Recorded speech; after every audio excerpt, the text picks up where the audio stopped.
সবাইকে আসসালামু আলাইকুম। আশা করি সবাই ভালো আছেন।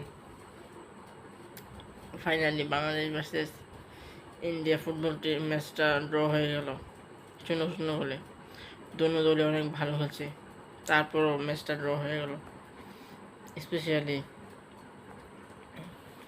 অনেক আক্রমণ করছে। ফার্স্ট হাফে বাংলাদেশ অনেক বল চাপাইছিল, কিন্তু তারপরও তারা জিততে পারল না। তাদের অনেক বড় আজকে ইয়ে আজকে অনেক ভালো খেলছিল বাংলাদেশের প্লেয়ার ফার্স্ট হাফে, স্পেশালি হামজা চৌধুরী। সে অনেক ভালো খেলছে। লেফট উইং, রাইট উইং এসব দিক দিয়েই ভালো আক্রমণ করছে। তার খেলা তো মাঝ মাঠে।